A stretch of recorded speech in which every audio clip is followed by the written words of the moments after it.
I ask very specific questions around how much is a customer worth to you. If I brought you 4 new leads this month, all closed, you say you build decks, how much per deck is that customer worth? Wow. So if I was able to help you grow by 4 customers every month, that's a $64,000 in revenue. Is that correct? Is people buy your confidence and people buy your track record. So here's what I come up with. Here's why. Here's how it's unique. And then we use something called logical justification. We pre-frame the shit out of them. I'll teach you that in just a minute. But it's very, very important. But the one big thing I said 3 or 4 times already is people buy your confidence and people buy your track record. People, have you ever got the due diligence objection? I need to go do my due diligence. I need to go do my research. What is that a reflection of? It's lack of confidence. Yeah.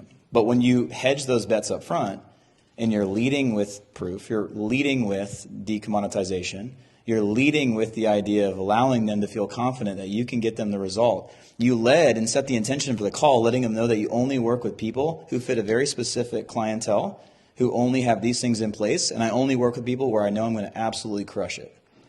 I mean, I just exude confidence on these calls because I am confident. And if you're the person who pitches every sale, I don't know how you could be confident. You can't, right? Next, think about this. People buy you. And sorry for the picture, but it was from my consulting for equity slides. But your skills, your resources, your expertise, your connections, your wisdom, your knowledge. And let me tell you this right now. Someone like a Monic who has a sales team, they're buying your salesperson's confidence, not yours.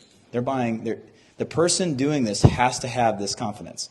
And it can be our. It doesn't have to be yours. You can cross out that Y. It can be your company. It can be our skills, our resources, our expertise, our connections. We need to be able to help people see through our eyes on why we're so damn confident. Does that make sense? You can't do that sending an email. You just can't. We've had times where we just couldn't get someone on a call. I'll make a damn Loom video, and I'll make it an hour, and they buy. Next, seek to solve problems, not to sell. I think when someone feels that you're looking to sell them immediately, their walls go up. Usually they become cordial, their answers get shorter, and they seem to not have any questions at the end when you ask them that terrible questions, what question do you have? They have very few questions. Oh, I think that's it. Thanks. Don't let them feel like you're looking to sell. That's why I gave you the opening framework, and it has nothing to do with sales. I'm just trying to see if there's a way for us to help. And be really true to that, because people can smell it. You ever had anybody you know is looking to sell you something? You can smell it. And they still close deals, but they're the ones that we're already going to close anyway. Okay? I also simulate and display projected ROI, and I anchor to it constantly. So how do we do this? We talked about this on a couple of Rank Masters calls. I ask very specific questions around how much is a customer worth to you. If I brought you 4 new leads this month, all closed, you say you build decks, how much per deck is that customer worth? $16,000. Wow. So if I was able to help you grow by 4 customers every month, that's a $64,000 in revenue. Is that correct? Yes. I'm anchoring to that. So if my marketing, well, it definitely won't cost you $64,000. I'm going to bring you way more than 4 leads. And, I can't control your closing rate. That's out of my control. But I know what I can do, which is flood you with prospects and opportunities. You have the ability to really have a shitty closing rate. If I bring you 60 leads a month, you only close 4 of them, which I'm not even going to pretend to figure out what that number is, maybe 3.5%. And right now you said every 5 calls you get, you close 2. So if you go from a 20% close rate to a 3.5%, your ROI is like 10x. Maybe my math's wrong, but it sounds about right to me. Yeah, it sounds amazing. Like I anchor to that projected ROI all the time. That's why I say logic-based sales is easy as shit.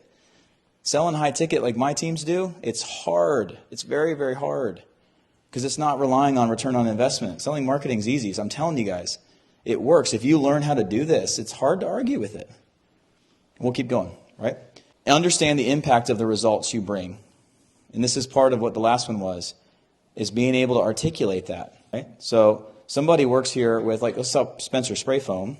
Average job value is what, $3,700? What's the number on that?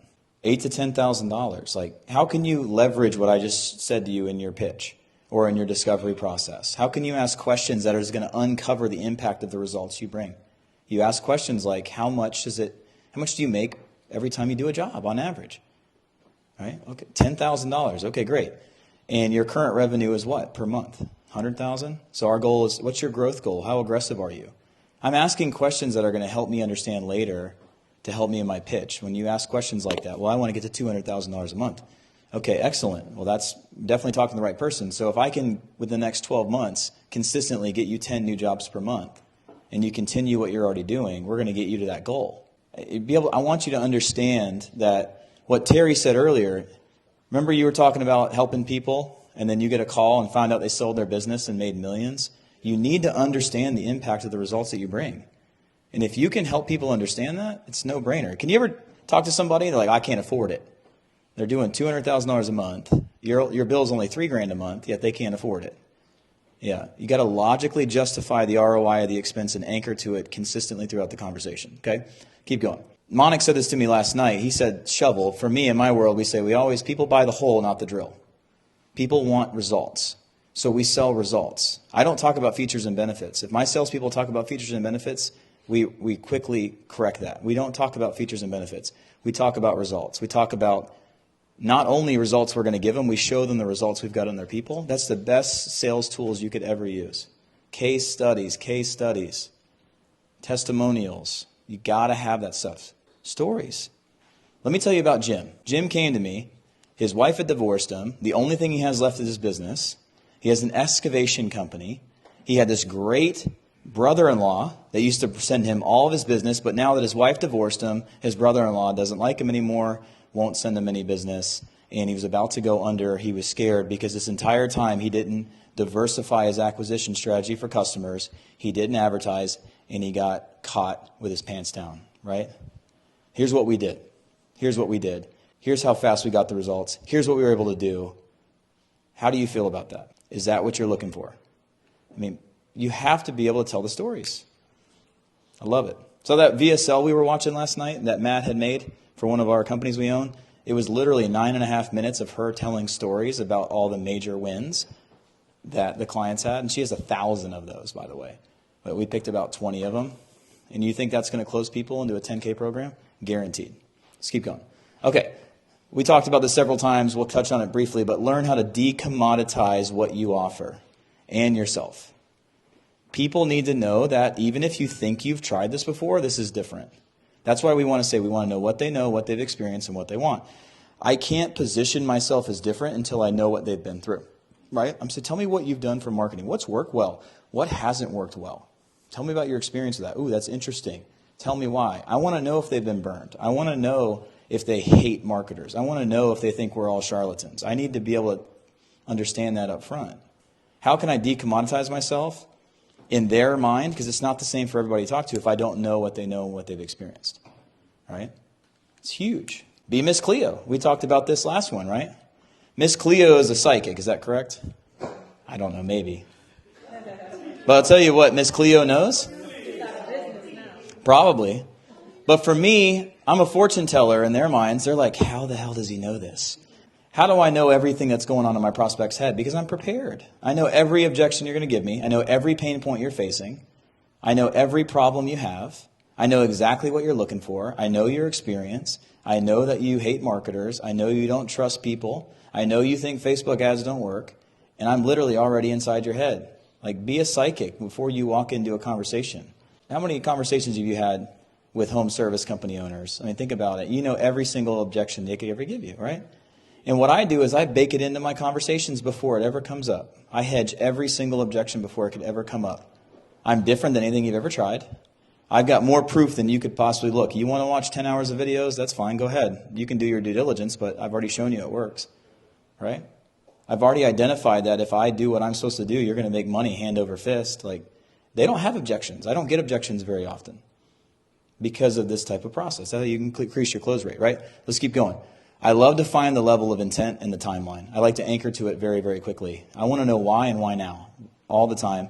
And then I want to know how big of a deal is this for you. I ask them on a scale of 1 to 10, how big of a deal is this for you right now? Is this life-threatening? Is this a bleeding problem? I ask that question straight up. And if they say, wow, it's not really that big of a deal, then we're going the wrong direction, right? I want someone to tell me, yeah, this is a big issue. I need to understand how motivated they are. What are the implications of not taking action? I need to understand that to have proper expectations on myself. You know what else that does? That tells me whether I should nurture longer or pitch first. That tells me everything I need to know. If someone says, yeah, this is absolutely a catastrophe, and if I don't fix this, I'm going to go out of business. We're going to solve this today. I also ask about timeline. Like I said, why and why now? I ask them, what's coming up? What's coming up right now in the next couple months, next 6 months, where this needs to be solved before that? Tell me about that date. It's kind of a weird question. You won't believe it. They always answer it. Well, actually, I want to go to Europe this summer with my wife and my kids, and if I don't get this figured out, I'm going to have to cancel this trip, and I'm going to have to do this shit myself. I want them to say that to me.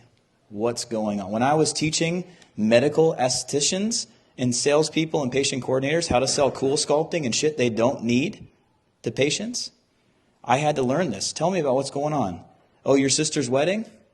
Like, I'm going to anchor to that shit. I'm going to say, do you really want to show up in that bridesmaid's dress feeling self-conscious? No, you want to look better than your sister.